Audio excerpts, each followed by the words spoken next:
1 Raja-Raja 7 ayat 1 sampai 25. Inilah firman Tuhan. Salomo mendirikan istananya sampai 13 tahun lamanya. Barulah selesai seluruh istananya itu. Ia mendirikan gedung hutan Libanon, 100 hasta panjangnya dan 50 hasta lebarnya dan 30 hasta tingginya. Disangga oleh 3 jajar tiang kayu aras dengan ganja kayu aras di atas tiang itu. Gedung itu ditutup dari atas dengan langit-langit kayu aras. Di atas balok-balok melintang yang disangga oleh tiang-tiang itu, 45 jumlahnya, yakni 15 sejajar. Ada pula 3 jajar jendela berbidai. Jendela berhadapan dengan jendela 3 kali. Dan semua pintu dan jendela segi 4 bangunnya, jendela berhadapan dengan jendela 3 kali. Ia membuat juga balai saka 50 hasta panjangnya dan 30 hasta lebarnya, dengan di sebelah depannya sebagai balai lagi yang bertiang dan bertangga di sebelah depannya. Dibuatnya juga balai singgasana, tempat ia memutuskan hukum. Balai pengadilan yang ditutupi dengan kayu aras dari langit sampai ke balok-balok, sampai ke balok langit-langit. Dan gedung kediamannya sendiri di pelataran yang lain, lebih ke sebelah dalam lagi dari balai itu, adalah sama buatannya. Dan bagi anak Firaun yang diambil Salomo menjadi istrinya, dibuatnya juga sebuah gedung sama dengan balai itu. Tembok dari semuanya ini dibuat dari batu yang mahal-mahal, yang sesuai dengan ukuran batu pahat, digergaji dengan gergaji dari sebelah dalam dan dari sebelah luar, dari dasar sampai ke atas, dan juga dari tembok luar sampai kepada tembok pelataran besar. Bahkan dasar gedung-gedung itu dari batu yang mahal-mahal, batu yang besar-besar, batu yang 10 hasta, dan batu yang 8 hasta. Di bagian atas ada batu yang mahal-mahal, berukuran batu pahat, dan kayu aras juga. Sekeliling pelataran besar ada tembok dari 3 jajar batu pahat dan 1 jajar balok kayu aras. Demikian juga sekeliling pelataran dalam rumah Tuhan dan balainya. Kemudian Raja Salomo menyuruh orang menjemput Hiram dari Tirus. Dia adalah anak seorang janda dari suku Naftali. Sedang ayahnya orang Tirus, tukang tembaga. Ia penuh dengan keahlian, pengertian, dan pengetahuan untuk melakukan segala pekerjaan tembaga. Ia datang kepada Raja Salomo, lalu melakukan segala pekerjaan itu bagi raja. Ia membentuk 2 tiang tembaga, tinggi tiang yang satu 18 hasta, dan dapat dililit oleh tali yang 12 hasta panjangnya. Tiang yang kedua demikian juga. Dibuatnya juga 2 ganja untuk ditaruh di kepala tiang-tiang itu dari tembaga tuangan. Tinggi ganja yang satu 5 hasta dan tinggi ganja yang kedua 5 hasta. Dibuatnya pula 2 jala-jala untuk ganja yang ada di kepala tiang itu. Jala-jala itu semacam kawat berpilin, semacam untaian rantai. 1 jala-jala untuk ganja yang satu dan 1 jala-jala untuk ganja yang kedua. Kemudian dibuatnya juga buah-buah delima, 2 jajar berkeliling pada jala-jala yang satu untuk menutupi ganja yang di ujung tiang itu. Dan demikian pula dibuatnya pada ganja yang kedua. Dan ganja yang di kepala tiang dekat balai depan itu berbentuk bunga bakung, tingginya 4 hasta. Yakni ganja-ganja yang di atas kedua tiang itu di sebelah atas sekali, lewat jala-jala yang meliliti perut ganja itu. Dan buah-buah delima ada 200 berjajar, berkeliling pada ganja yang satu, demikian juga pada yang kedua. Kemudian tiang-tiang itu didirikannya dekat balai ruang besar. Ketika ia mendirikan tiang kanan, ia menamainya Yakin. Ketika ia mendirikan tiang kiri, ia menamainya Boas. Dan setelah bentukan bunga bakung itu ditaruh di kepala tiang-tiang itu, maka siaplah pekerjaan membuat tiang-tiang itu.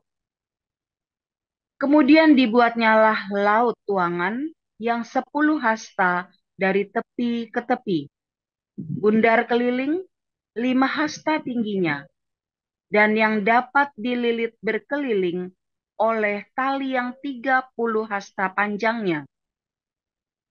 Dan di bawah tepinya ada gambar buah labu yang mengelilinginya sama sekali. 10 dalam sehasta merangkum laut itu berkeliling, labu itu 2 jajar, dituang setuangan dengan bejana itu. Laut itu menumpang di atas 12 lembu, 3 menghadap ke utara dan 3 menghadap ke barat, 3 menghadap ke selatan dan 3 menghadap ke timur. Laut itu menumpang di atasnya, sedang segala buntut lembu itu menuju ke dalam. Baik, saya lanjutkan. Tebal laut itu setapak tangan dan tepinya serupa tepi piala, seperti bunga bakung yang berkembang. Laut itu dapat membuat 2000 bat air. Selanjutnya, dibuatnya 10 kereta penopang dari tembaga. 1 kereta 4 hasta panjangnya, 4 hasta lebarnya, dan 3 hasta tingginya. Beginilah bentuk kereta penopang itu. Ada papan penutupnya, dan papan itu diapit oleh bingkai. Dan pada papan penutup yang diapit oleh bingkai itu ada singa, lembu, dan keruk. Dan demikian juga pada bingkai itu, di sebelah atas dan di sebelah bawah singa dan lembu itu ada karangan-karangan bunga yang tergantung. Pada satu kereta penopang ada 4 roda tembaga dengan poros tembaga. Dan pada keempat penjurunya ada sangga untuk menyangga bejana pembasuhan. Sangga-sangga itu dituang dan dibelah luar setiap sangga ada karangan bunga. Dan mulut kereta penopang itu ada di sebelah dalam sangga-sangga itu, menonjol ke atas 1 hasta. Mulutnya itu bundar, buatannya sebagai tumpuan, dan dalamnya 1,5 hasta. Juga pada mulutnya itu ada ukiran, tetapi pada papan-papan penutupnya 4 persegi jadi tidak bundar. Keempat roda itu ada di bawah papan penutup, dan tangan-tangan roda itu ada pada kereta penopang itu, dan tinggi 1 roda ialah 1,5 hasta. Dan buatan roda itu seperti buatan roda kereta, tetapi tangan-tangannya, lingkarnya, jari-jarinya, dan napnya semuanya tuangan. Keempat sangga pada keempat sudut setiap kereta penumpang adalah seiras dengan kereta itu. Dan di sebelah atas kereta penopang itu ada leher bundar berkeliling. setengah hasta tingginya. Di sebelah atas kereta itu ada pula topang-topang dan papan penutup yang seiras dengan dia. Maka pada muka topang-topang itu dan pada papan-papan penutupnya diukirkannya lah keruk, singa dan pohon korma, masing-masing menurut tempat yang ada, dan karangan bunga sekeliling. Demikianlah dikerjakannya ke-10 kereta penopang itu. Ruangannya sama, ukurannya sama, dan potongannya sama semuanya. Lagi pula dibuatnya 10 bejana pembasuhan dari tembaga. Setiap bejana dapat memuat 40 bat air. Setiap bejana 4 hasta besarnya, dan ada satu bejana di atas setiap kereta dari ke-10 penopang itu. 5 kereta penumpang ditaruhnya pada sisi kanan rumah itu, dan 5 pada sisi kirinya. Tetapi laut itu ditaruhnya pada sisi kanan rumah itu, arah tenggara. Dan Hiram membuat juga kuali-kuali, penyodok-penyodok, dan bokor-bokor penyiraman. Demikianlah Hiram menyelesaikan segala pekerjaan yang harus dilakukannya bagi Raja Salomo di rumah Tuhan, yakni kedua tiang dengan kedua bulatan ganja yang di kepala tiang itu, dan dua jala-jala yang menutup kedua bulatan ganja itu. 400 buah delima untuk kedua jala-jala itu, dua jajar buah delima untuk satu jala-jala, guna menutupi kedua bulatan ganja yang di atas tiang itu. Ke-10 kereta penopang dan ke-10 bejana pembasuhan yang di atasnya kereta itu. Laut yang satu itu dan ke-12 lembu yang di bawah laut itu. Kuali-kuali, penyodok-penyodok, dan bokor-bokor penyiraman. Segala perlengkapan yang dibuat Hiram bagi Raja Salomo di rumah Tuhan itu adalah dari tembaga yang diupam. Raja menuang semuanya itu di lembah Yordan, di dalam tanah liat antara Sukot dan Sartan. Dan Salomo membiarkan segala perlengkapan itu tidak ditimbang, karena jumlahnya yang amat besar. Berat tembaga itu tidaklah terhitung. Salomo membuat juga segala perlengkapan yang ada di rumah Tuhan, yakni mesbah emas dan meja emas tempat menaruh roti sajian. Kandil-kandil dari emas murni, 5 di sebelah kanan dan 5 di sebelah kiri. Di depan ruang belakang, kembang-kembangnya, lampu-lampunya, dan sepit-sepitnya dari emas. Pasu-pasunya, pisau-pisaunya, bokor-bokor penyiramannya, cawan-cawannya, dan perbaraan-perbaraannya dari emas murni. Engsel-engsel untuk pintu ruangan dalam, yakni tempat maha kudus, dan engsel-engsel untuk pintu ruang besar bait suci dari emas. Maka genaplah segala pekerjaan yang dilakukan Salomo di rumah Tuhan itu. Kemudian Salomo memasukkan barang-barang kudus Daud, ayahnya, dan menaruh perak, emas, dan barang-barang itu dalam perbendaharaan rumah Tuhan. Demikian firman Tuhan.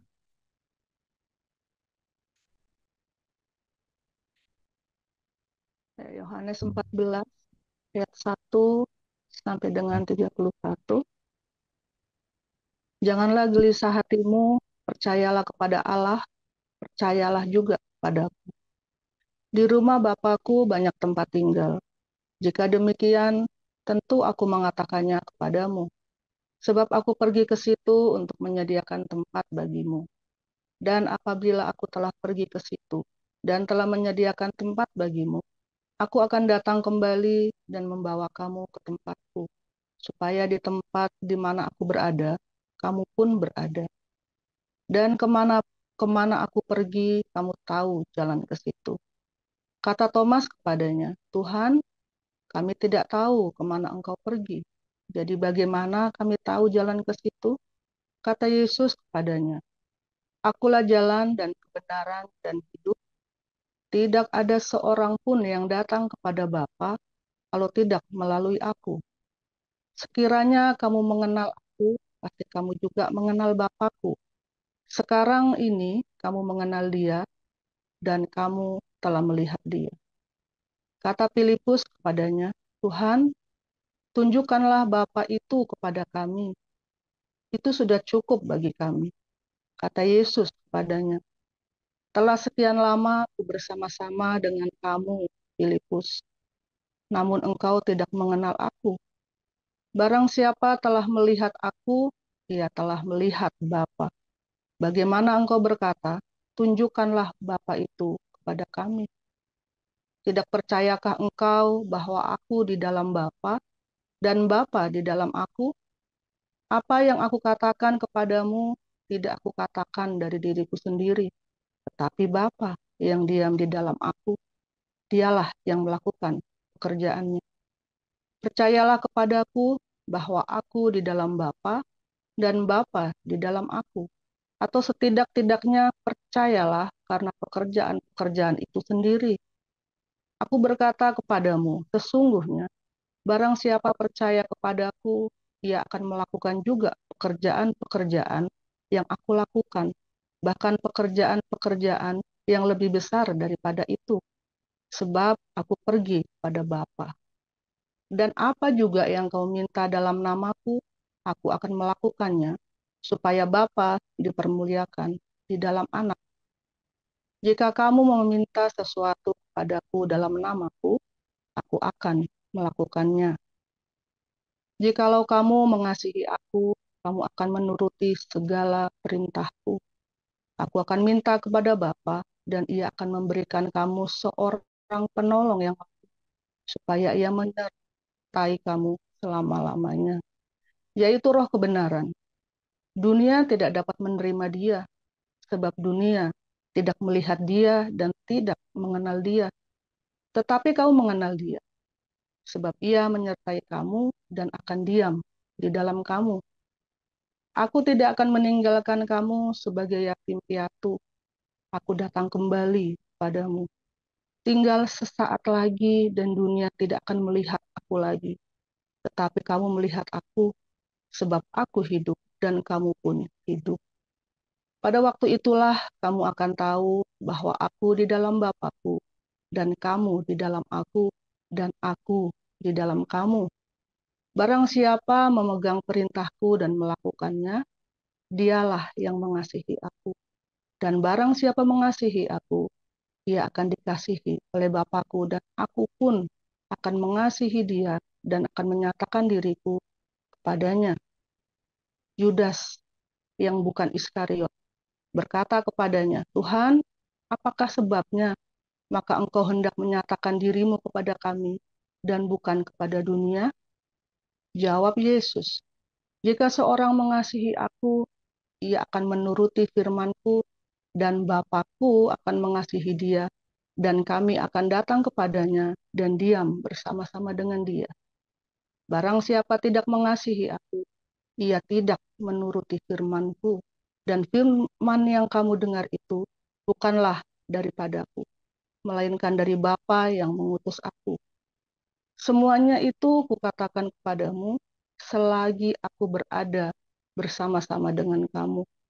Tetapi penghibur, yaitu Roh Kudus, yang akan diutus oleh Bapa dalam namaku, dialah yang akan mengajarkan segala sesuatu kepadamu dan akan mengingatkan kamu akan semua yang telah kukatakan kepadamu.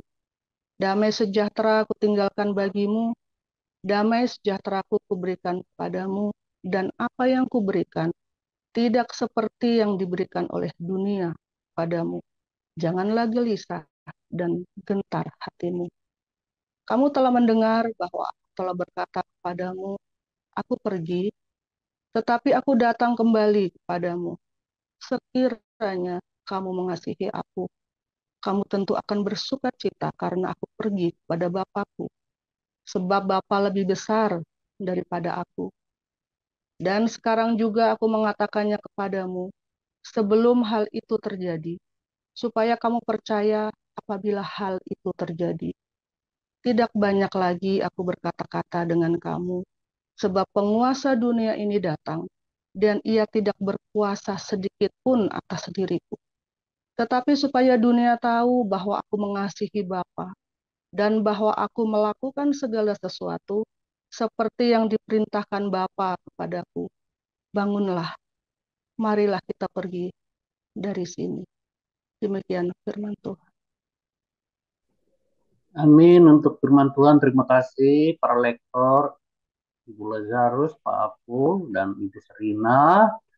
Selanjutnya kita akan mendengar firman Tuhan dengan tema Istana Hagios. Silakan Pastor Joseph Aulia memberikan seri firman Tuhan.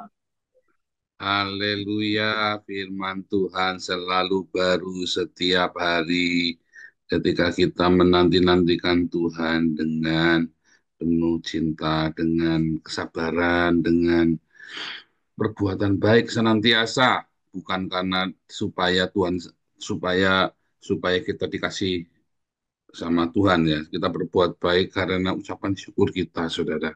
Setiap perbuatan baik kita ini adalah bukti bahwa kita mengucap syukur sama Tuhan. Karena kalau kita mau mengucap syukur sama Tuhan, kita hanya jengking di kamar, ya itu nggak cukup. Kenapa? Emang kamu lagi mengucap syukur sama siapa? Sama Tuhan, bukan sama ilusi kamu itu. Ya, Tuhan adalah sebuah ilusi ketika kita tidak melakukan apa yang kita imani, saudara. Makanya Tuhan tuh ngasih sesuatu kode ya yang penting. Kalau kamu mengasihi aku, kamu akan memberikan makan, memberi minum, memberi pakaian, memberi tumpangan kepada orang-orang ini. Itu tanda kamu mengasihi aku. Itu sangat nyata ya, saudara ya, sangat nyata. Jadi Anda semua jangan lupa berbuat kebaikan setiap hari. Jangan tinggalkan segala diakonia. Jangan pernah tinggalkan. Ya, itulah makanya di Hagios Den Haag ini, yang di Den Haag ini kita tiap hari kalau begitu kita datang ada orang makan, ada orang datang pada homeless ini ya pasti ada makanan di tempat kita, saudara. Dan ini kita lagi pikirkan bagaimana caranya ya ada beberapa karena kita peraturan-peraturannya sangat ketat sekali ya. Kita sedang pikir gimana caranya ya. Padahal kita sudah sewa satu kantornya itu ya. Cuma nanti kita pikirkan ya bagaimana supaya siapapun datang ya pasti ada makanan karena orang-orang ini nggak selalu bisa makan, saudara ya. Nah, itu penting. Nah, itu penting sekali. Nah, saudara, ketika kita berkata ya kita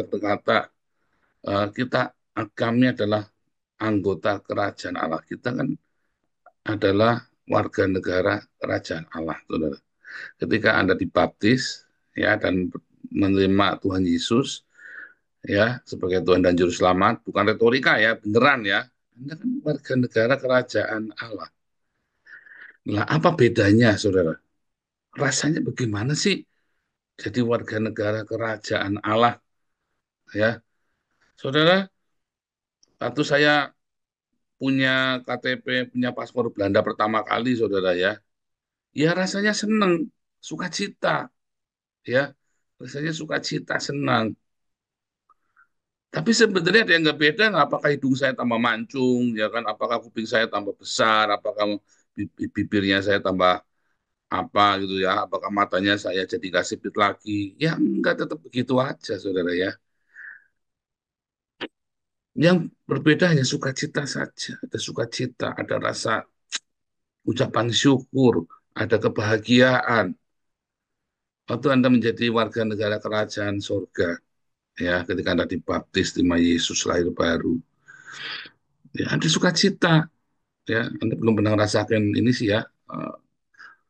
Saya itu dari umur 12 tahun ya dipaksa harus punya SBKRI. Waktu pertama kali saya terima SBKRI saya ya senang, saudara ya. Surat bukti kewarganegaraan Republik Indonesia. Senang, saudara. Tetapi kemudian sekarang saya punya warga negaraan Belanda. Dulu kan saya tidak memilih, ya yang memilih kan orang tua saya. Ya itu pun kita sambil orang tua saya sambil komplain bolak-balik ke kehakiman ya ke pengadilan negeri ya saudara ya. Selama 6 tahun kita ngerjain warga negaraan itu ya 6 tahun baru jadi ya saudara. Malah ada yang 12 tahun. Ya. Kita udah membayar cukup banyak ya saudara ya, untuk warga negara. Teman-teman saya itu pada nggak ngurus, akhirnya susah ya. Namanya WNA. Lahir bapak ibunya lahir di Indonesia, dia lahir di Indonesia, tetapi statusnya WNA. Nah, anyway, saudara, ketika saya menjadi warga negara Belanda, yang senang, ya apa yang tidak ada yang berbeda sama sekali. Tetapi ada hak-hak yang berbeda, saudara. Ya, misalnya Kalau Anda kan kayak Pak Enado nih mau ke Belanda, ngurusin visanya setengah mati, saudara. Ya, saya kalau mau ke mana-mana, ya Pak Enado kalau mau ke Israel, ya ngurusin visa lagi. Mau pergi ke Amerika ngurusin visa lagi. Kalau mau kemana-mana ngurus. Kalau saya nggak perlu, saudara. Saya pergi kemana-mana tinggal berangkat aja. Ya kan, dengan bawa badan, bawa paspor, udah saya bisa kemana-mana. Nah, itu salah satunya ya, saudara ya. Salah satunya ada hak-hak yang berbeda. Nah, nah, kalau Anda menjadi warga negara surga, Anda punya hak-hak yang berbeda dengan ketika Anda bukan warga negara surga, bukan warga negara kerajaannya Tuhan Yesus. Ya, karena Anda punya hak-hak yang berbeda itu, ya, maka Anda punya privilege, punya satu apa namanya pengkhususan. Yaitu apa, saudara, pengkhususannya? Pengkhususannya Anda bisa minta berdoa langsung kepada Bapa dan Tuhan mendengar. Loh, orang Islam kalau doa nggak didengar? Nggak didengar. Orang Kristen biasa-biasa saja kalau berdoa didengar? Nggak didengar, saudara. Jangan Anda percaya. Coba kamu tanya sama tetanggamu itu orang Islam. Berdoa 100 kali, apakah satu kali dijawab sama Tuhan? Enggak, saudara. Contoh, ya, mereka mau membunuh. Coba ada berapa juta orang Islam di Indonesia yang mau nangkap saya. Sampai hari ini nggak ketangkap, saudara. Ya kan, artinya kan doanya nggak didengar jutaan orang Islam itu. Nah, itu contoh ya, contoh. Loh, kita ngomongnya jujur saja, ya sejujurnya saja ya. Ya, supaya Paulus sang diazab, nggak bisa, saudara. Karena Allahnya nggak bisa nyebrang lautan, nggak bisa nyebrang lautan mengasap saya, ya kan? Kalau misalnya nih, kalian nih, orang-orang Islam ini berdoa supaya Indonesia makmur, nyatanya sampai sekarang nggak bisa makmur. Orang Islam ini berdoa, oh terima kasih ya Allah sudah apa namanya anak saya sudah jadi pejabat. Apakah itu karena doa? Ya bukan, bukan karena doa, saudara ya. Ya karena anaknya memang kerja atau bahkan karena korupsi, nyogok. Ya syukuran kepada Allah Subhanahu Wa Taala karena anak kami sudah terima di Akpol. Apakah karena doanya orang Islam kepada Allah? Ya bukan, karena nyogok. Makanya bisa diterima di Akpol. Ayo taruhan. Kan begitu, saudara ya. Oh, kita ngomongnya jujur ya, kemarin hari Rabu nanti saya upload ya, saya upload di YouTube-nya Hagios, YouTube-nya Hagios ya, nanti saya share ke kalian. Eh, jadi di YouTube-nya Joseph Paulson juga nggak apa-apa sama di YouTube Hagios, nanti saya upload ya. Bagaimana kita belajar, itu fakta kenyataan. Oh, sekarang orang Kristen bagaimana? Sama. Kalau kamu tidak percaya kepada Tuhan Yesus Kristus sungguh-sungguh, Anda bukan benar-benar, Anda cuman pura-pura jadi warga negara surga, ya, Anda cuma pura-pura. Ya doamu juga tidak didengar. Tuhan Yesus bilang apa, saudara? Kalau kalau kamu di dalam aku di dalam kamu, minta apa saja pasti dikasih. Masalahnya kalau kamu tidak di dalam Tuhan dan Tuhan tidak di dalam kamu, walaupun kamu ngaku-ngaku Tuhan di dalam kamu, tapi Tuhan tidak benar-benar sungguh-sungguh di dalam kamu. Itu buktinya apa? Cintanya tidak ada di dalam kamu. Kamu masih dendam, kamu masih masih pengen dendam, masih pengen balas dendam, kamu pelit, kikir, serakah, mengamukkan, kamu masih semua sewol bacok.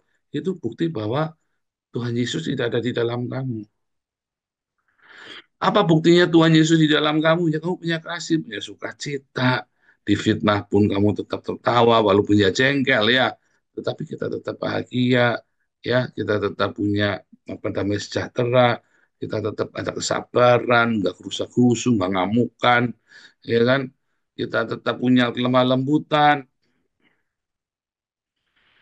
ya. Di situ ada kemurahan hati, ada kebaikan, ada penguasaan diri, ada kesetiaan, ya. Oh, kita berapa kali ya dikhianati ya, saudara ya. Itulah bukti orang-orang itu tidak punya Tuhan di dalam itu, tidak punya Tuhan Yesus di dalam hidupnya.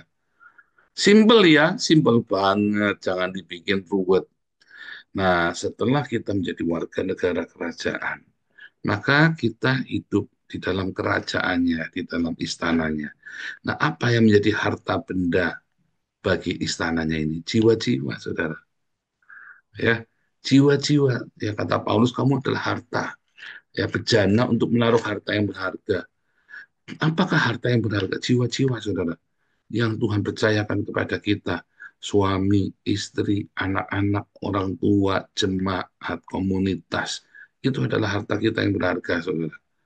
Di Hagios ini, saudara ya, di komunitas kita nih, Hagios, kita kasih nama komunitas kita, ya, Hagios, adalah sebuah bejana, sebuah istana di mana ada harta-harta yang berharga ada di dalamnya, yaitu Anda semua, kita semua, harta-harta yang berharga, jiwa-jiwa yang didatangkan kepada Yesus, saudara.